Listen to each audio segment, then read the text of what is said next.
Charlie, we'll tell you. Hey, this is Pastor David. I wanted to talk to you guys about some ways that you could discuss the passage of Scripture that we talked on this past week. Zechariah chapter 1 and chapter 2 really encountered the visions of the four horns and the four craftsmen, and then of the Messiah building a new city for God's people. I'd encourage you to read those different things for together, those visions, but also I would encourage you to take time to think on the big ideas from those different visions. Remember, God is building something big, and he's doing that. Different visions show us by scattering the people that scattered his people, by removing the wicked from among his people, by removing wickedness from his place, so that then God's chosen king could build a place where people could enjoy his presence eternally. They could enjoy the beautiful presence of God.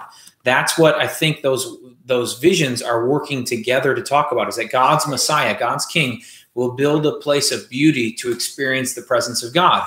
And that building is going to happen after God goes through the process of clearing the land, clearing the ground, so to speak, for what Jesus is going to do. Really, where this intersects with our lives is in hope.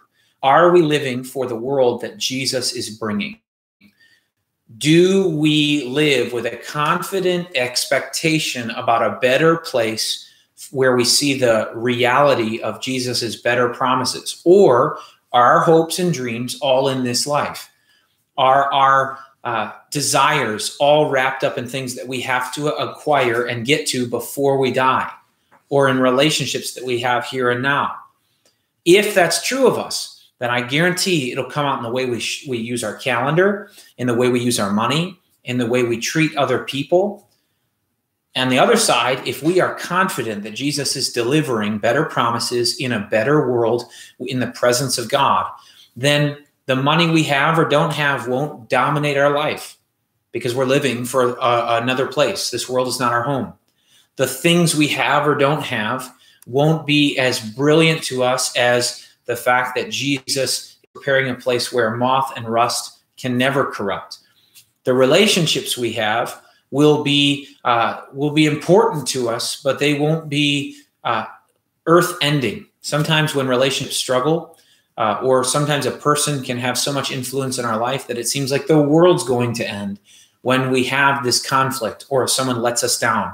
But when Jesus has secured the end of the world, that hope gives us a different relationship and stability in the way we regard people who let us down, or regard tragedy in our lives, the loss of a loved one. Hope changes the way we navigate today. So it's not just, do you believe Jesus is coming back and bringing a better future? But how does that confidence influence the way we interact together today, the way we organize our lives today? I hope that helps you as you begin to think through the way you can see this throughout the New Testament. The fact that the writers of the New Testament believed Jesus was bringing a better future. And so they agree with Zechariah's message of hope.